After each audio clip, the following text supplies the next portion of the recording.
आज मैं शेयर करने वाली हूँ आप लोगों के सामने ये स्नेल की एक सब्जी और स्पाइक गार्ड यानी कंटोला की सब्जी।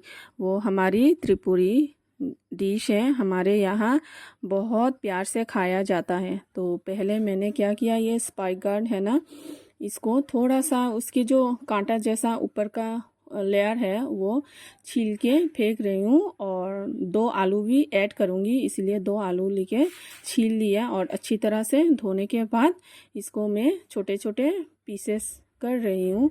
उसके बाद एक बर्तन लूँगी, उस बर्तन में पिसा हुआ मिर्ची, 2 ड्राई फिश, थोड़ी सी नमक और पानी ऐड करूँगी। उसके बाद मैं चूल्हे पे बिठा दूँगी इसको उबालने के लिए। तो एक ढक्कन लगा दिया, उसके बाद अच्छी तरह से उबाल आने के बाद सब्जी ऐड कर दिया। तो इसके बाद फिर से हम सब्जी को ढक के पकाएंगे ताकि ये जल्दी और अच्छी तरह से पक जाए। तो मैंने चेक कर लिया, सब्जी अभी पक चुकी है। बिना तेल मसाले की ये कंटोला की सब्जी अभी खाने के लिए बिल्कुल रेडी है। तो अभी मैं दूसरी तरफ लूँगी ये स्नेल को मैंने पहले से ही अच्छी तरह से क्लीन कर लिया।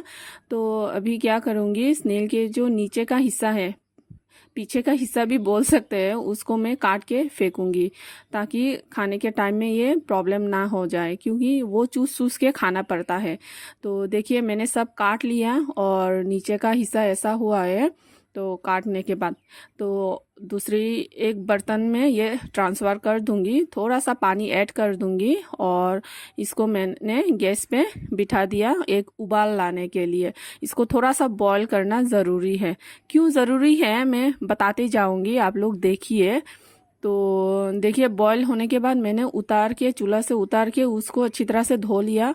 तो देखिए अंदर का जो पार्ट है, जो हार्ड वाला पतला सा है, लेकिन वो हम खा नहीं सकते, इसको अलग करना ज़रूरी है।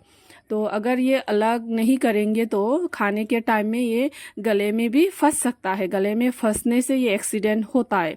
तो इसीलिए मैंने इसको सब अच्छी तरह से सेफ्टी पिन से निकाल दिया है।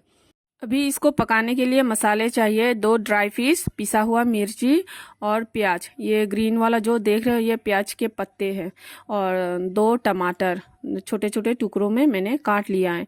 तो मैंने गरम तेल में ये प्याज के पत्ते ऐड कर दिया, ड्राई फिश ऐड किया और पिसा हुआ मिर्ची, अभी टमाटर ऐड कर दिया। उसके बाद ऐड करेंगे स्वाद अनुसार नमक, थोड़ी सी हल्दी।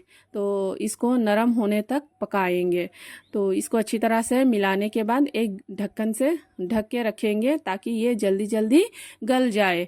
तो टमाटर अभी अच्छी तरह से गल गया है। अभी ऐड करेंगे ये क्लीन किया हुआ स्नेल।